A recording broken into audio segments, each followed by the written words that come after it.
হল তোমালোকৰ যেটো second unit test পৰীক্ষা এই পৰীক্ষাটোৰ হবই অনুষ্ঠিত সো হেহে মই এখন প্ৰিভিয়াস ইয়াৰ কুৱেশ্যন পেপাৰ লৈ আহিছো যোৱা বছৰৰ যিখন কুৱেশ্যন পেপাৰৰ পৰা আগৰ কুৱেশ্যন পেপাৰ বিলাক চালে তোমালোকে অনুমান কৰিব পাৰে কেনে ধৰণৰ প্ৰশ্ন আহে আৰু সেই কাৰণে বহুতে ইম্পৰ্টেন্ট চোৱাটো সো এখন কুৱেশ্যন পেপাৰো এখন ষ্টেণ্ডাৰ্ড কুৱেশ্যন পেপাৰ হয় ইয়াৰ পৰা ভালেখিনি কমন পৰা কিন্তু সম্ভাৱনা আছে আৰু তোমালোকে আইডিয়াও কৰিব পাৰিবা সেইকাৰণে লাষ্টলৈকে ভিডিঅটো চাবা আৰু ইতিমধ্যে আমি অনলাইন ক্লাছ কৰি আছো কোনো ছাত্ৰতে জয়েন হ'ব বিচাৰিলে হ'ব পাৰে এতিয়া মাত্ৰ 149 টকা পেমেন্ট কৰিলে বছৰিকা পৰীক্ষালৈকে পঢ়িব পাৰিবা ঠিক আছে মেথ সায়েন্স সোশ্যাল সায়েন্স আৰু ইংলিশ গ্ৰামাৰ নোটছ পাতিবিলাক আমাৰ পৰাই পাই যাবা যিসকল ছাত্ৰতে জড়িত হ'ব বিচাৰে এতিয়া বছৰিকা পৰীক্ষালৈকে পঢ়িব পাৰিবা 149 টকাতে 4টা বিষয় ঠিক আছে মাহিলী কোনো ফিজ দিব নালাগে এটা প্ৰশ্নখিনি আগবাঢ়িছো প্ৰথম সেকেন্ড ইউনিট পৰীক্ষাৰ যেটো যোৱা বছৰৰ কুৱেশ্যন পেপাৰ জেনাৰেল সায়েন্সৰ ক্লাস 9ৰ সময় থাকে তোমালোকৰ 50 নম্বৰ থাকে আৰু সময় থাকে 2 ঘণ্টা ঠিক আছে মুঠ নম্বৰ 50 থাকে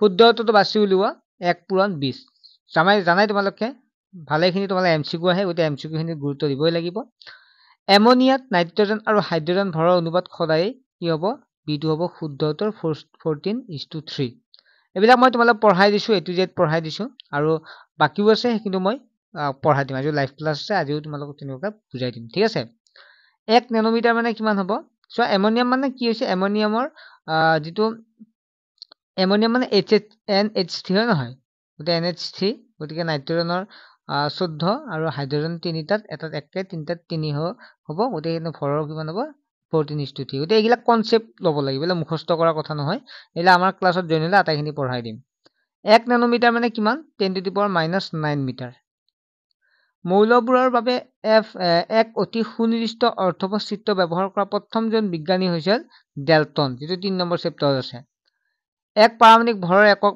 মানে C12 মানে হৈছে 1/12 অংশ অক্সিজেনৰ পাৰমাণবিক ভৰ কিমান হ'ব 16 ইউ হ'ব অক্সিজেনৰ পাৰমাণবিক ভৰ হৈছে 16 অক্সিজেন অণু এটা হ'ব অক্সিজেন অণু বুলি কওঁতে অক্সিজেন এনেকুৱাকৈ লিখিছে পৰমাণু হলে O হ'ব অণু হলে গতে O2 হ'ব মেগনেছিয়াম ক্লোৰাইডৰ সংকেত কি হ'ব মেগনেছিয়াম আছিল আৰু ক্লোৰাইড আছিল হয় নহয় ক্লোৰিন গতে মেগনেছিয়াম কেই নম্বৰত আছিল 2 নম্বৰত আছিল ক্লোৰিন কেই নম্বৰত আছিল যোজ্যতা 1 আছিল হয় নহয় গতে আমি ক্ৰস মাল্টিপ্লাই কৰিব লাগিব গতে মেগনেছিয়ামৰ ঠাইত কি হ'ব 1 হ'ব মেগনেছিয়াম 1 আৰু ক্লোৰিনৰ ঠাইত কি হ'ব ক্লোৰিনৰ ঠাইত কি হ'ব ক্লোৰিন মানে ক্লোৰিনৰ ঠাইত মেগনেছিয়ামৰ যোজ্যতা হ'ব ক্লোৰিন 2 হ'ব গতে আমি 1 টো লিখা প্ৰয়োজন নাই গতে Mg কি হ'ব Cl2 হ'ব মেগনেছিয়াম ক্লোৰাইড হ'ব ইয়াৰ এনসাৰ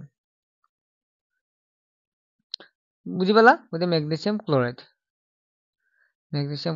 এটো হ'ব শুদ্ধ উত্তৰ 8 নম্বৰ যিকোনো এটা পদাৰ্থৰ 1 মলত থকা কণা 6.022 * 10⁻23 হ'ব বিটো হ'ব শুদ্ধ উত্তৰ পানী আণবিক ভৰ কিমান হ'ব পানীৰ আণবিক ভৰ হৈছে 18 নিউ কাৰণ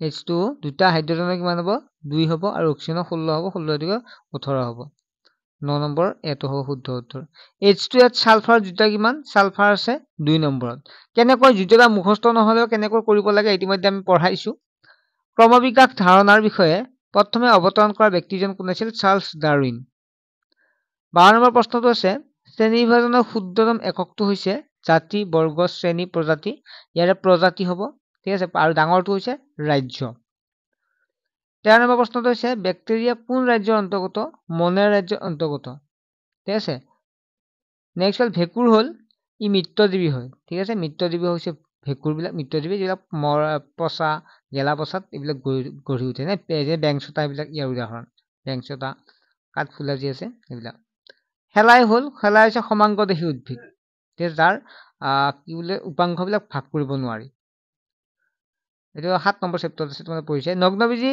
শব্দটো কোনটো ভাষাৰ পৰা হৈছে গ্ৰীক ভাষাৰ পৰা লোৱা হৈছে দ্বিবীজপত্ৰী উদ্ভিদৰ বীজপত্ৰৰ সংখ্যা কিমান হ'ব 2খন এক বীজপত্ৰী আৰু দ্বিবীজপত্ৰী আছিল দ্বিবীজপত্ৰী 2খন হ'ব আৰু উদাহৰণ হিচাপে মিঠা আলু হ'ব ইয়াৰ উদাহৰণ কোন পৰ্বৰ পানী আটাইতকৈ ডাঙৰ গোষ্ঠীৰ এটো হৈছে সন্ধিপদী পানী হৈছে আটাইতকৈ ডাঙৰ গোষ্ঠী বুলি কোৱা হয় যিবিলাকৰ আমি চাওঁ যদি সন্ধিপদী প্ৰাণীসমূহৰ তোমালোকে পাই আহিছা কোনবিলাক আছে সন্ধিপদী পানী যিবিলাক পৰুৱা চৰুৱা এইবিলাক পৰে আৰু ঠিক আছে সন্ধিপদী যাৰ আৰু উদাহৰণ হিচাপে আমি চাওঁ এইবিলাক সন্ধিপদী পানী কি পখিলা চখিলা এইবিলাক বিচ্ছিক চিচ্ছিক এইবিলাক 19 নম্বৰ প্ৰশ্নৰ মৎস্য শ্ৰেণীৰ প্ৰাণীসমূহৰ হৃদযন্ত্ৰ কোঠালী সংখ্যা 2টা আছে। এইবিলাক মাছৰ কথা হৈছে, মৎস্য প্ৰাণী।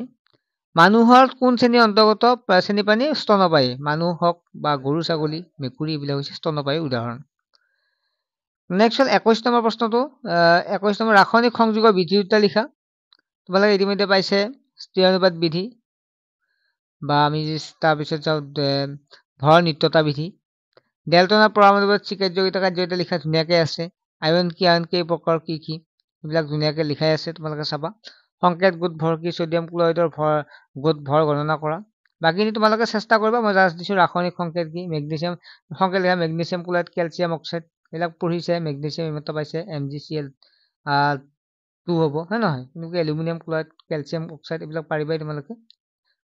কিতাপখন মেলি ভালদৰে পঢ়িবা দেই, কিতাপখন চাবা। আৰু ক্লাছত বাৰু আমি বুজাই দিছোঁ। কোনো ছাত্ৰ যদি নতুনকৈ জইন হ'ব বিচাৰে হ'ব পাৰে, পৰীক্ষাবিলাক ভাল হ'ব। আমাৰ তাত জইন হ'লে আমি যিমান পাৰোঁ চেষ্টা কৰিম, ঠিক আছে। জীৱবিলাকৰ বৰ্গীকৰণৰ সুবিধাসমূহ কি কি? জৈৱ বৈচিত্ৰ্য মানে কি? ৰবাৰ্ট হোৱাইটে জীৱ জগতক কি ভাগত ভাগ কৰিছিল গমে পাইছা? এইবিলাক মনে প্ৰতিষ্ঠা 5টা যি ভাগ কৰিছিল। সমাংগী উদ্ভিদ কাক বোলে? এটা উদাহৰণ দিয়া এইবিলাক পাইছে। সমাংগী শেলাই এইবিলাক পৰে, যাৰ উপাংগবিলাক ভাগ কৰিব নোৱাৰি। মেৰুদণ্ডী প্ৰাণীসমূহক কি ভাগত ভাগ কৰা হৈছে?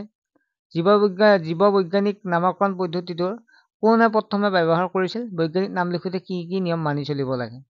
ছাত্ৰ-ছাত্ৰীসকল আশা কৰোঁ তোমালোকে কুৱেশ্যন পেপাৰখন ইমান টান পোৱা নাই, কাৰণ তোমালোকে পঢ়ি আছা। আৰু যিসকল ছাত্ৰ-ছাত্ৰীয়ে জইন হ'ব বিচাৰে math, science, social science, English grammar যদি টান পোৱা, বা টান বুলি কথা নাই, তোমালোকে বেলেগ এক্সট্ৰা টিউশ্যন থাকিলেও তোমালোকে ইয়াতো সুবিধা হ'ব, কাৰণ 149 টকা মাত্ৰ। গতিকে তোমালোকে ৰিভিজন হ'ব, আকৌ এবাৰ পঢ়ি চালে তোমালোকে আটাইখিনি বুজি পাবা। টিউশ্যন কৰি আছা, ইয়াতো আহি চাওঁতে ধুনীয়াকৈ বুজি পাব পাৰিবা, ঠিক আছে। আৰু টিউশ্যন লোৱাৰ প্ৰয়োজন নাথাকে, তথাপিতো ধৰা কোনোবা সুবিধা আছে, ইয়াতো অনলাইন ক্লাছটো জড়িত হ'ল, তেতিয়াহ'লে কিবা তাত অসুবিধাখিনি ইয়াত ধুনীয়াকৈ কমেণ্ট কৰি সুধিব পাৰিবা, বা লাইভত সুধিব পাৰিবা, ঠিক আছে। ভালদৰে পঢ়া শুনা কৰা, হোৱাটছএপ নম্বৰত SMS কৰি জইন হ'ব পাৰিবা, ঠিক আছে। বাই।